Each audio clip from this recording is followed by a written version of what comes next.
कि ये जो CHA है इनको हल्के में ना ले, इनको अंडरस्टिमेट ना करे सरकार, वरना इसका खामियाजा सरकार को भुगतना पड़ेगा, निश्चित रूप से पड़ेगा। और आप ब्यूरोक्रेसी पे छोड़ दे, सरकार कह दे कि आप बनाइए, नौकरियां निकालिए, तो जो बहुत मेहनत करनी पड़ेगी इस भ्रष्टाचार रूपी राक्षस को मारने की। नमस्कार, मिराकी वार्ता चैनल में आपका स्वागत है। आज हमारे साथ है युवाओं के आदर्श बहरोड के विधायक बलजीत यादव जी। आज उनसे हम मुलाकात करेंगे। सर, हमारे चैनल में आपका स्वागत है। बहुत बहुत धन्यवाद। सर, जिस तरह से युवाओं की आवाज़ उठाते हुए आपने जिस तरह से 25 मार्च को सेंट्रल पार्क में दौड़ लगाई थी, उन वादों को लेकर आज तक अभी तक सरकार उनको पूरा नहीं कर पाई है, क्या लगता है आपको? देखिए, सरकार से मैं तो जब से विधानसभा में आया हूँ तभी से युवाओं की, किसानों की, मज़दूरों की और हर उस वर्ग की जो पीड़ित है उसकी जो भी मांग है वो मैं रखता आया हूँ विधानसभा में। राजस्थान का जो युवा है वो अपने आप को ठगा सा महसूस कर रहा है। राजस्थान के युवा को लगभग 23 राज्य ऐसे हैं जिसके अंदर से किसी को भी नौकरी नहीं मिल रही है। राजस्थान में भी अगर नौकरी निकलती है तो या तो एग्ज़ाम नहीं होती, एग्ज़ाम होती है तो उसका पर्चा आउट हो जाता है, कोई एग्ज़ाम होगी पर्चा आउट नहीं हुआ तो उसका रिज़ल्ट नहीं आता है, रिज़ल्ट आ गया तो भर्ती कोर्ट में फंस जाती है। यानी कि ये हाल है कि राजस्थान का बेरोज़गार युवा फॉर्म भर भर के, कोचिंग कर कर के और बर्बाद हो रहा है उसका परिवार, पर उसको ये विश्वास नहीं है कि वो पढ़ाई करे, तैयारी करे कोई भी तो उसको नौकरी मिल जाएगी। ये उसको, मैं समझता हूँ किसी भी युवा को भरोसा नहीं है। मैंने सरकार से मांग की थी कि भाई या तो केंद्र सरकार से आप मांग करें कि जिन 23 राज्यों में अलग अलग तरह के कानून बना के दूसरे स्टेट के युवाओं को नौकरी पाने से रोक दिया गया है, वो सारे कानून ख़त्म हो। जहाँ पर राजस्थान के युवाओं की सिलेक्शन रेट 0 है, वहाँ भी राजस्थान के युवा को नौकरी मिले। और अगर ऐसा नहीं हो पाता है तो राजस्थान सरकार ये कानून बनाए कि यहाँ राजस्थान के स्थानीय जो बेरोजगार हैं उनको रोजगार सरकारी में 100% नौकरियों में और प्राइवेट जो नौकरियां हैं उनमें 75% का आरक्षण मिले। ये सरकार से मैंने मांग रखी। मुख्यमंत्री जी ने कहा कि हाँ हम ये कानून बनाएंगे, लेकिन अभी तक बना नहीं है। मैं सरकार को चेताना चाहता हूँ और सरकार को आगाह करना चाहता हूँ कि राजस्थान के युवाओं में जो गुस्सा पनप रहा है उसको पहचाने हो। सर, सरकार तो बहुत इस तरह वादे करती है, जो इस तरह से वादा खिलाफी कर रही है कि और 1 लाख युवाओं को बोल रहे हैं कि ये लोग नौकरी दे चुके हैं, आने वाले समय में ये देंगे। तो क्या लगता है कि ये वादे ही रह गए या कागज़ों में भी कुछ अधूरे वो चल रहा है? देखिए, थोड़ी बहुत कुछ नौकरियां मिली, थोड़ी बहुत मिली, पर इतनी नहीं मिली जितना कि बोला जा रहा है। नौकरियां दी, जो दी है उसके लिए हम मना नहीं करेंगे। और राजस्थान ही नहीं, ये तो हिंदुस्तान की कोई भी सरकार हो, कोई भी सरकार, वो सिर्फ चुनाव के लिए, वोट के लिए युवाओं को सिर्फ लोक लुभावन वादे कर कर के गुमराह कर लेती है या उसके वोट को ठग लेती है। बाकी सही मायने में मुझे नहीं लगता हिंदुस्तान की कोई भी सरकार युवाओं के भविष्य को लेकर चिंतित है। उसको पूरा नहीं किया है। मैं आशा रखता हूँ मुख्यमंत्री अपने वचन को निभाएंगे और अगर वो ऐसा नहीं करेंगे तो उनको बहुत भारी राजस्थान में नुकसान होगा। जी बिल्कुल। इसी के साथ ही मैं पूछना चाहूँगी, जिस तरह से ओबीसी का जो आरक्षण का मामला चल रहा है उसे लेकर भी युवाओं में बहुत आक्रोश है, उसके लिए आप क्या कहना चाहिए? देखिए, निश्चित रूप से बड़ा हैरानी की बात है और बहुत गुस्सा आता है मेरे को भी सरकार के ऊपर, जो बड़े बड़े पदों पे बैठे हैं उनके ऊपर, कि कैसे कैसे नियम बनाते हैं कि हम आपके बाप को तो नौकरी दे देंगे रिटायरमेंट के बाद भी, लेकिन जवान को, उसके बच्चे को नौकरी नहीं देंगे। मतलब पिता रिटायर होके आ रहा है, वो बुजुर्ग हो गया है, उसको तो हम जॉब दे देंगे, लेकिन जवान जिसके सपने हैं, जिसको अपने सपनों को पूरा करना है, उसको नौकरी नहीं देंगे। तो इससे ज़्यादा प्रताड़ना क्या होगी युवाओं के साथ, जो ओबीसी के ही नहीं, ये जो दूसरे जैसे जनरल जो क्लास हैं, उनमें भी जो गरीब लोग हैं, उनके साथ भी अन्याय हो रहा है। तो सभी के साथ हो रहा है। तो मेरी तो सरकार से मांग है, मैंने पहले भी मांग की थी कि भाई आप इस तरह से किसी के साथ अन्याय नहीं कर सकते कि भर्ती निकली और उसमें ओबीसी के एक भी लड़के को बहुत सी भर्तियों में नौकरी नहीं मिल रही है, एक भी को। और मैं तो मांग करता हूं कि जो भी, जितने भी चाहे सरकार में बैठे हैं, जो लोग बैठे हैं आज, उनको कि आप इन चीज़ों पे ध्यान दें, वरना चुनाव में आपको खामियाजा इसका भुगतना पड़ेगा। बिल्कुल सर, इसके साथ ही जिस तरह से भ्रष्टाचार को लेकर आपने विधानसभा में भी किया है, आपके क्षेत्र में बहुत सारा काम किया है, उसमें भी जिस तरह से इनाम दिया जाता है आपके क्षेत्र में, तो क्या लगता है कि अगर पूरे राजस्थान में इस तरह से सभी विधायक इस तरह से करें, क्या भ्रष्टाचार पर लगाम लगाई जा सकती है? देखिए, बहुत हद तक लगाई जा सकती है। अगर सभी लोग चारों तरफ करेंगे तो एक जनता का आत्मविश्वास मजबूत होता है। जनता को ये लगता है कि हमारा विधायक हमारे साथ खड़ा है भ्रष्टाचार के खिलाफ। भ्रष्टाचारियों में एक डर होता है, वरना तो क्या होता है कि विधायक तो उनका बचाव करता है, कि अधिकारी विधायक कहता है कि भाई मैं लाया हूँ, तो वो उनके संरक्षक की भूमिका निभाता है और अपना उल्लू सीधा करता है। कहीं न कहीं उस भ्रष्टाचार में वो खुद भागीदार होता है, हिस्सेदार होता है, इसलिए उसको बचाता है। अगर प्रत्येक विधायक इस तरह से ये कहे कि भाई 100 रुपये भी हमने जैसे कर रखा है कि आपसे कोई रिश्वत मांगता है तो आप हमें बताओ, उसको पकड़वाओ, उस व्यक्ति को हमारी मदद करो, आपका काम हम कराएंगे, उसको जेल भिजवाएंगे और 51,000 रुपये के इनाम से आपको पुरस्कृत करेंगे। तो जो व्यक्ति ये सोचते यार 100 रुपये की रिश्वत के लिए मैं कहाँ धक्के खाता फिरूंगा एसीबी के, कम से कम उसको लगता है कि समाज में मुझे सम्मानित किया जाएगा, और वो भी 51,000 रुपये की राशि से किया जाएगा। तो जो गरीब लोग हैं, मजदूर है, उससे 100 रुपये मांगते थे, कोई लाइनमैन मांग रहा है, कोई छोटे छोटे ऑफिस में मांग रहे हैं 100-200, पटवारी कोई भी, तो आज उसको लगने लगा कि 100 रुपये की बात नहीं है। और वो देखता था मुझे 100 रुपये तो दिए, मुझे चक्कर खाने पड़ेंगे एसीबी के, मेरे 1,000-2,000 खर्च हो जाएंगे, तो इससे बढ़िया कहाँ जाना है, दे दो 100 रुपये, पिंड छुड़ाओ। अब उसको कम से कम ऐसा नहीं लगता कि हाँ मुझे 51,000 रुपये का इनाम मिलेगा, 5 दिन में मजदूरी से छुट्टी भी कर लूँगा तो कोई दिक्कत नहीं। तो सर, जिस तरह से सीएचए को आपने समर्थन दिया, लगातार आपके साथ में थे, तो क्या लगता है सरकार कहाँ तक अभी पहुंची है? लगातार वार्ताएं भी हुई लेकिन अभी सक्षम नहीं है, कोई फैसला नहीं आ पाया। देखिए, बिल्कुल बहुत अफसोस की बात है कि वो बच्चे इतने लंबे समय तक गर्मी में, भयंकर गर्मी में, फिर बरसात में जयपुर के शहीद स्मारक पे यहाँ बैठे रहे, लेकिन उनकी डिमांड पूरी नहीं हो पाई। मैंने भी सरकार से बात की, मैं उनके धरने में भी गया, लेकिन चूंकि मैं पूरी सरकार तो हूँ नहीं, मैं तो एक इंडिपेंडेंट निर्दलीय एमएलए हूँ, किसी पार्टी का भी नहीं हूँ। मैंने खूब कोशिश की और मैंने विधानसभा में भी कहा था कोई हक नहीं है किसी भी सरकार को किसी के सपनों का खून करने का। क्या आप किसी को सपने दिखाते हो और फिर उसके सपनों का खून करते हो?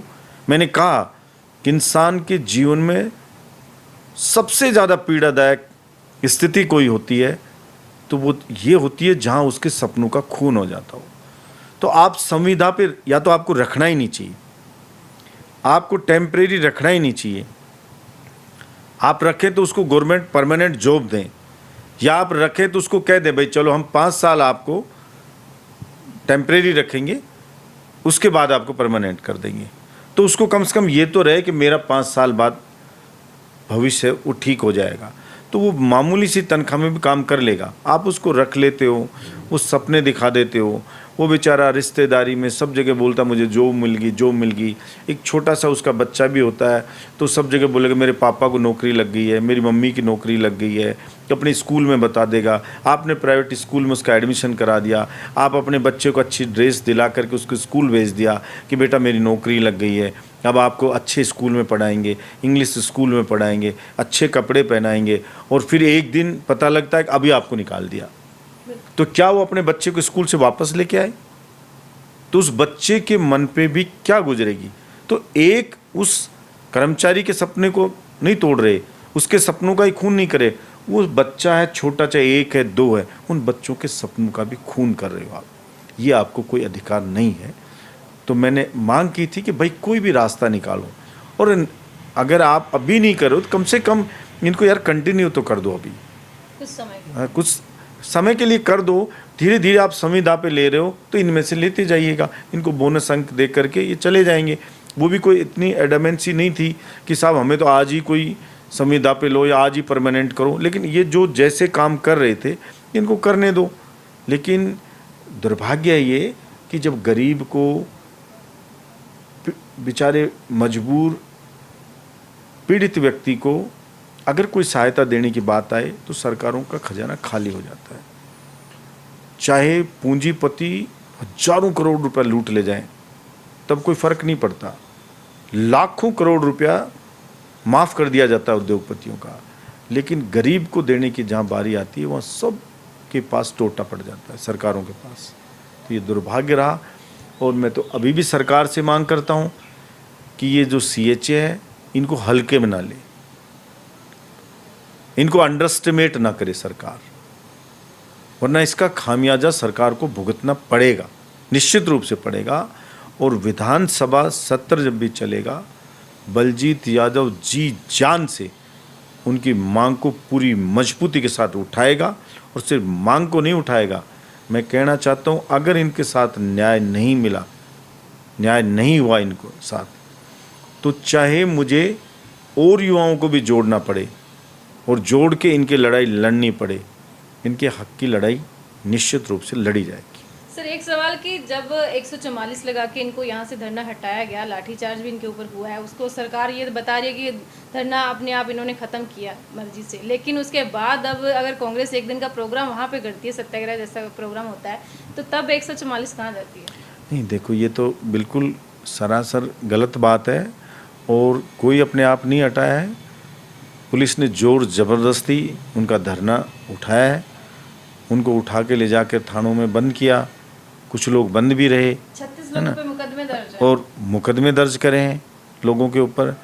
तो ये तो बहुत गलत बात है।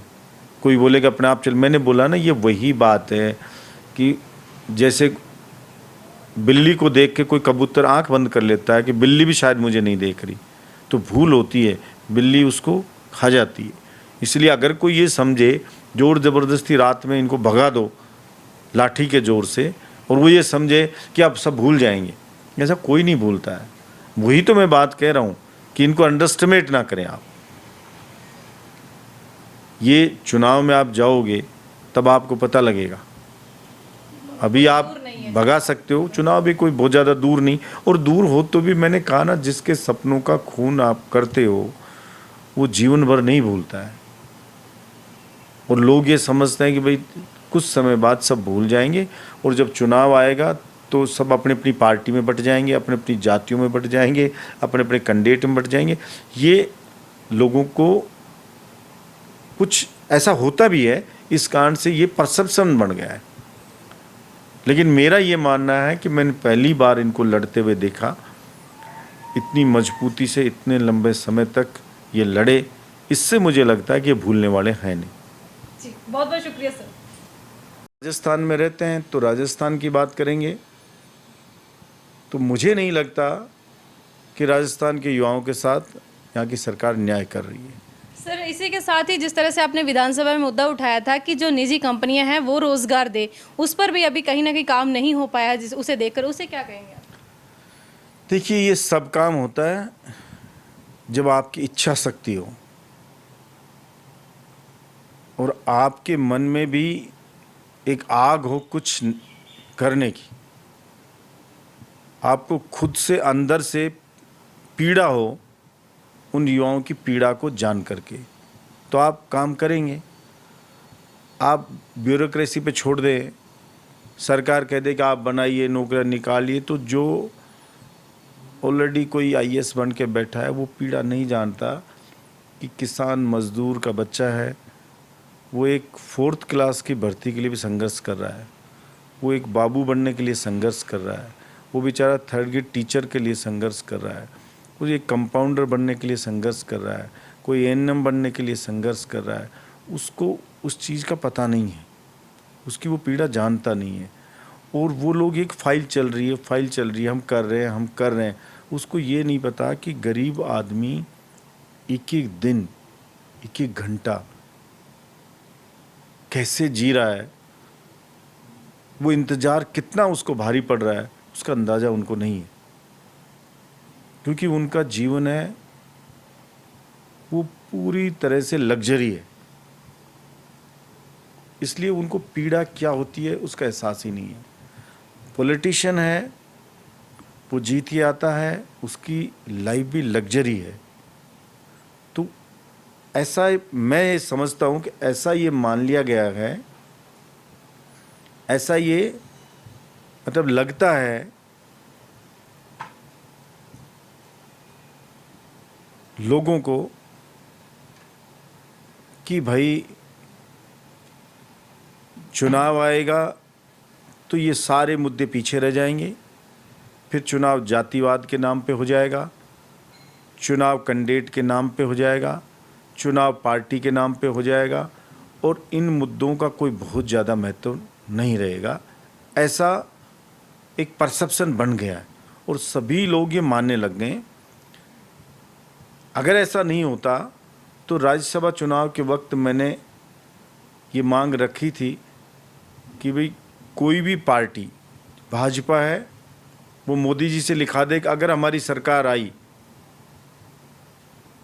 तो हम ये कानून बनाएंगे जिससे कि स्थानीय बेरोजगारों को रोजगार मिलेगा राजस्थान की।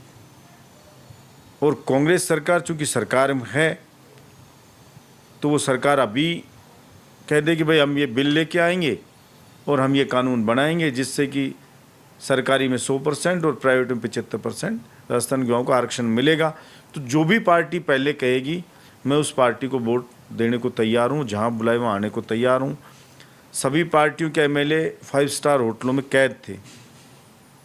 चूँकि मैं गया नहीं उन होटलों में, तो मैंने मांग दोनों के पास रखी। दुर्भाग्य ये रहा कि किसी भी विधायक ने मेरा साथ नहीं दिया। मुझे आशा थी कि ज़्यादा भी नहीं तो 20-30 विधायक तो कोई खड़े होंगे कि भाई बिल्कुल बात तो जा ही जाए, वो रखेंगे, लेकिन रखी नहीं। पर हाँ, संतोष इस बात का है कि पहली बार राजस्थान के अंदर इस मुद्दे पे बहस छिड़ी। शायद पहली ही बार सरकार ने, मुख्यमंत्री ने ये कहा मुझसे कि मैं आपको वचन देता हूं कि हम ये कानून बनाएंगे। तो विधायक से कांटेक्ट करेगा, उसका आत्मविश्वास मजबूत रहेगा, उसको ये डर नहीं रहेगा कि उसका काम रोक देगा भ्रष्टाचारी।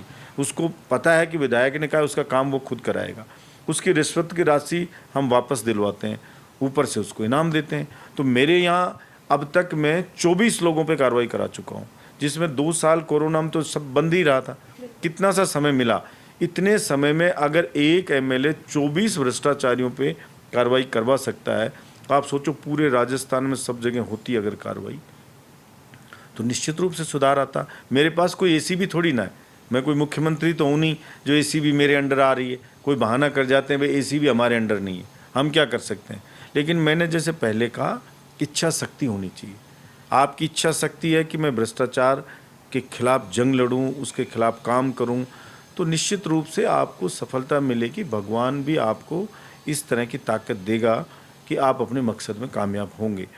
और हम बहुत हद तक हुए हैं। आज मुझे कोई गरीब आदमी भी कोई बताता है, कोई काम रोकता है, मैं बोलता हूँ, मैं जो भी लोग होते हैं कि साहब हम बोलते हैं कि हम एमएलए के पास जाएंगे और लगता है आप हमें 51,000 रुपये के इनाम देना के ही मानोगे, तो हमारा काम हो जाता है। तो मुझे भी इतना अच्छा लगता है सुन करके कि कोई भी कहीं भी रोका। मुझे एक पुलिस के अधिकारी ने कहा कि हमारे थाने का स्टाफ है वो इतना डरा हुआ है, वो कहता है कि सर अब क्या करें, कैसे कोई चाय पानी की भी किसी को कहें, चला के भी कोई कहता है साहब चाय पानी कर लो, मेरी बाइक छोड़ दो, तो मोबाइल जेब में रखा रहता है, तो डर लगता है कहीं रिकॉर्ड तो नहीं कर रहा है ये, कहीं विधायक को तो नहीं बता देगा। क्योंकि मेरे कहीं ना कहीं आपके क्षेत्र में पुलिस वालों में भी खौफ हो चुका है कि हमारी रिकॉर्डिंग तो नहीं हो रही है। देखिए, पुलिस के मेरे यहाँ पे 5 एसएचओ को मैं सस्पेंड करवा चुका हूँ, 5 को। डीवाईएसपी कार्रवाई करा चुका हूँ, एडिशनल एसपी पे कार्रवाई करा चुका हूँ, कितनी जैसे एसआई सस्पेंड करा चुका हूँ, जो अलग अलग किसी ने किस में रिश्वत मांगी, केस में मांगी, किसी चीज़ में की, कोई भूमाफिया से रिश्वत लेके गरीब को परेशान कर रहा है, कोई किसान बेचारा ट्रैक्टर लेके आ रहा है उसको ज़बरदस्ती परेशान कर रहा है, खनन माफियाओं से मिला हुआ है, और किसान बेचारा घर में भरत करने के लिए मिट्टी का ट्रैक्टर ला रहा है, उसको पकड़ ले गए, फिर उसको पैसे मांगते हैं, पैसे लेके छोड़ते हैं। तो ऐसे मैंने कहा ना कि 2 दर्जन लोगों पे हम कार्रवाई कर चुके हैं, 2 दर्जन पे हम कितने उनको जेल भेज चुके हैं। एसडीएम तक पे कार्रवाई हुई है, हमने एसडीएम से भी लाख रुपए वापस दिलाए, मतलब जिसने रिश्वत दी उसको लाख रुपए वापस दिलाए और उसके ऊपर कार्रवाई करवाई। तो आप मेरे यहाँ तो एसडीएम से बड़ा कोई नहीं है भाई, मैं एमएलए हूँ, मेरे विधानसभा क्षेत्र में सबसे बड़ा अधिकारी होता है एसडीएम, उस पर भी हमने कार्रवाई करवाई। तो छोटे से छोटा लाइनमैन पे भी हमने कार्रवाई करवाई है, पटवारी पे भी हमने कार्रवाई करवाई है। तो यानी पटवारी से लेकर एसडीएम तक, पुलिस कांस्टेबल से लेकर के और एडिशनल एसपी तक हमने कार्रवाई करवाई है। तो मैं समझता हूँ कि जब एमएलए जिसके अंदर कुछ भी नहीं है वो इतना कार्रवाई करवा सकता है, तो सरकार अगर चाहे तो बहुत हद तक भ्रष्टाचारियों पे लगाम लगा सकती है। मुझे मालूम है ये भ्रष्टाचारियों की ये प्रॉपर्टियां हैं, मैं विधानसभा में कई बार बोल चुका हूँ। अब वो मेरे पास इतने कोई संसाधन नहीं है कि मैं उसकी जो प्रॉपर्टी है, बेनामी प्रॉपर्टी है, कि उसको सब जब्त करवा लो, मेरे पास इतना कुछ है नहीं। लेकिन मैं बहुत सी बार बता चुका हूँ, हमारे यहाँ मिलावट होती थी बहुत ज़्यादा, दूध में होती थी, ये सरस का दूध है, सब मिलावटी आता था। मैंने विधानसभा में भी बोला, खूब लड़ाई लड़ी, हाईवे पे जगह जगह नकली दूध बनते थे, वो मैंने सब बंद करवाए। तो जो गुंडागर्दी होती थी मेरे वहाँ पे, आए दिन मर्डर होते थे, वो हमने बंद कराई। हमारी जो जेल है, जेल कहा कि सब जेल फुल हो गई है, इसमें कैदी नहीं मारे, तो मैं उसको बोला कि इसको 3 गुना बड़ा बना रहे हैं, उसको बढ़ गई है। क्योंकि जो क्रिमिनल है समाज को उसकी ज़रूरत नहीं है, समाज को ज़रूरत है अच्छे सभ्य ईमानदार इंसान की। वो जो रहेंगे समाज में तो वातावरण अच्छा रहेगा। क्रिमिनल समाज में रहेगा तो समाज के वातावरण को दूषित करेगा, और शरीफ इज्जतदार लोग हैं उनको परेशान करेगा, इसलिए उसकी जगह जेल में होनी चाहिए। मैं तो खुद नाइट में भी मैंने पुलिस के साथ भी गश्त की, मैं रात में भी गश्त करता हूँ। पुलिस के लोग कहीं शराब पी के और लोगों को फालतू रात को परेशान तो नहीं कर रहे हैं, किसी को लूट तो नहीं रहे हैं, तो मेरी ओर से पूरी कोशिश करता हूँ। बाकी तो कुएं में भांग पड़ी हुई है, भ्रष्टाचार की जड़ें इतनी गहरी हो गई हैं कि बहुत मेहनत करनी पड़ेगी इस भ्रष्टाचार रूपी राक्षस को मारने के लिए। सर, जिस तरह से राजस्थान विधानसभा में 200 विधायक हैं, लेकिन जो यूथ है उनको कहीं ना कहीं आपके पास उम्मीदें हैं। आप बहरोड के विधायक हैं, लेकिन पूरे राजस्थान के जो युवा हैं वो आप तक पहुंचते हैं, कहीं ना कहीं आप तक उम्मीदें, उनके लिए आप क्या कहना चाहोगे? देखिए, मैं तो उनका आभारी हूँ, ऐसा मुझ में कुछ नहीं है, ये ईश्वर की कृपा मानता हूँ और कि वो मुझ पे भरोसा करते हैं। और मैं हमेशा इस बात को लेके बहुत चिंतित भी रहता हूँ। ईश्वर से प्रार्थना भी करता हूँ कि जाने अनजाने कहीं उनका भरोसा टूट ना जाए। ईश्वर से प्रार्थना करता हूँ कि मुझे इतनी सामर्थ्य दे, इतनी बुद्धि दे कि मैं उनकी अपेक्षाओं पे खरा उतरूं। जो वो अपेक्षाएं मुझसे रखते हैं, मैं उन अपेक्षाओं पे खरा उतरूं। मैं ईमानदारी से अपने धर्म को निभा पाऊं, अपने कर्तव्य का पालन कर पाऊं, और वो मैं कोशिश करता हूं। और शायद उनको भी ये लगा होगा, तभी लोग जुड़े होंगे, क्योंकि मैं पूरे स्टेट के इशू उठाता हूं।